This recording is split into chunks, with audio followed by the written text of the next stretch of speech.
નવસારી જિલ્લા પંચાયત દ્વારા સાંસદ દિશા નિર્દેશ અંતર્ગત નવસારી જિલ્લા પંચાયત દ્વારા સ્વચ્છ નવસારી જવાબદારી અમારી અભિયાનને વેગ આપવા આજે નવસારીના 389 ગામોમાં થયેલી કામગીરી અને ગામડાઓમાં કચરાના નિકાલ માટે ગ્રામ પંચાયતોને 127 જેટલી કચરા ગાડી ટ્રેક્ટર વિતરણનો કાર્યક્રમ જિલ્લાના ICDS વિભાગ અંતર્ગત કુપોષણ મુક્ત નવસારી અભિયાન હેઠળ થયેલ કામગીરી માટે યોજાયેલા વિશેષ કાર્યક્રમમાં નવસારીના સાંસદ CR પાટીલ ખાસ ઉપસ્થિત રહ્યા હતા, જેમણે ઉપસ્થિત મહિલાઓને સંબોધિત કરતા પ્રથમ તો તમામને અયોધ્યામાં ભગવાન શ્રી રામના દર્શન કરવા લઈ જવાની ખાતરી આપી હતી.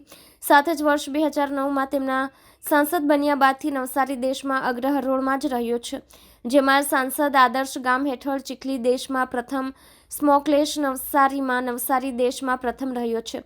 નવસારીએ શરૂ કરેલા સ્વચ્છતા અભિયાનમાં 3 મહિનામાં મોટું પરિણામ મળ્યું છે અને જિલ્લાના 389 ગામો અને 3 પાલિકાઓમાંથી જૂનો કચરો હટાવી નવા કચરાનો યોગ્ય નિકાલ કરી શકાય એ માટે 127 કચરા ગાડીઓ આજે આપવામાં આવી રહી છે, જેની સાથે જ કુપોષણ દૂર કરવામાં અધિકારી પદાધિકારીઓના સંયુક્ત પ્રયાસોથી 1500 કુપોષિત બાળકોમાંથી આજે ફક્ત 303 બાળકો જ રહ્યા છે, જેના થકી નવસારી રાજ્યના કુપોષિત દર કરતાં 6% નીચો રહ્યો છે. એમાં પણ આપણે આખા દેશમાં પહેલો જિલ્લો નવસારી એવો છે કે 379 ગામોમાં એમાં નગરપાલિકા આવી ગઈ. નવસારી, બિલ્લીમોરા અને ગણદેવી આ ત્રણેય નગરપાલિકા પણ આવી ગઈ.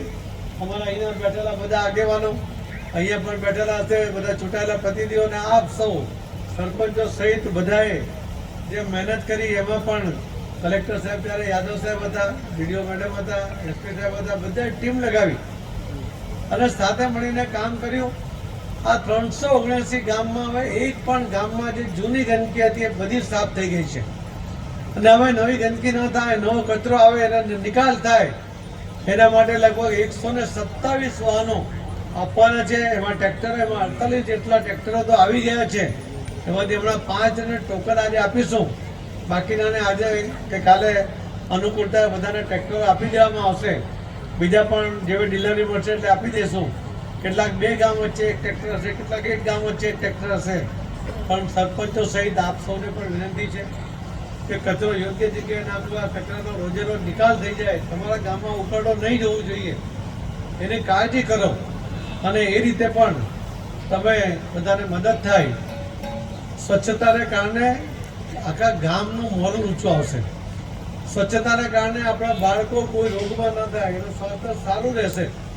નાનો બાળક બીમાર પડે એટલે એને ઇન્જેક્શન આપવું પડે, એને દવા આપવી પડે. આ દવાની લાંબી અસર જે જ્યારે મોટો થાય છે ત્યારે દેખાય છે. ઘણી વાર એને બેરાશ આવે. નાનપણમાં આપેલી દવાનું રિએક્શન તે મોટી ઉંમરે બી આવતું હોય છે, તો એ ન આવે, એના શરીરમાં કોઈ બિનજરૂરી દવા ન જાય એના માટે સ્વચ્છતા રાખવું અત્યંત આવશ્યક છે.